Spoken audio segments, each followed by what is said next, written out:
Non, si vous voulez, la chanson a comme but, c'est que j'en ai un petit peu marre, si vous voulez, que la chanson en France soit engagée de gauche à droite. Ça, j'en ai jusque-là. Maintenant, je sais pas ça. Tant pis, ras-le-bol, exactement. Ras-le-bol. Parce que, si vous voulez, il y a systématiquement, c'est passé dans la coutume normale, la veuve et l'orphelin, etc. On a tous des grandes idées, on est tous de gauche à droite. Et on est tous à peu près au même point dans ce métier-là, et ça vous le savez. Donc ça me fait un petit peu rigoler. Il n'y a pas un vieux refrain qui dit la même chose? C'était résumé en 2 vers. La vie est comme la politique, pleine de désagréments, elle n'est faite que de critiques, les gens sont méchants. C'est pas la peine de Ce l'accompagner. qui excluait la gauche, la droite, le centre et tout le fourbi. Est-ce que vous continuez dans la chanson politique, je sais pas dire engagée? Non, pas du tout. C'est pas notre boulot de faire de la chanson politique, c'est pas notre boulot de faire de la politique. On est là pour, si vous voulez, faire donner une petite heure ou une petite demi-heure pour que les gens s'amusent. Enfin, en vérité, c'est-à-dire qu'on n'est pas là non plus pour se prendre trop au sérieux. Je veux dire trop au sérieux. C'est le whisky, j'attends depuis 4 heures, je suis redéfoncé.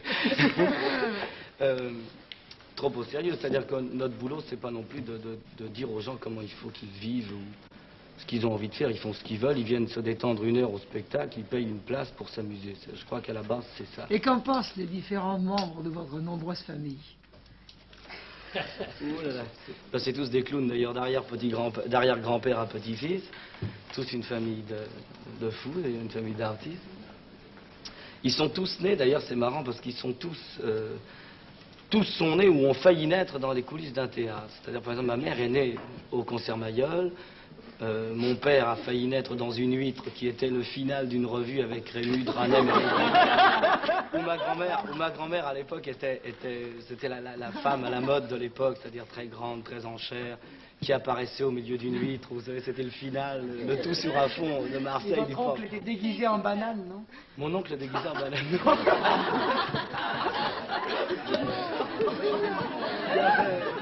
Avec ça. Et pourquoi est-ce que nous n'aurons plus d'enfants? Oh ben ça parce que j'en voulais pas au départ. J'étais un grand timide. Je suis toujours un grand timide. J'en voulais pas au départ et puis en fait j'en ai eu un.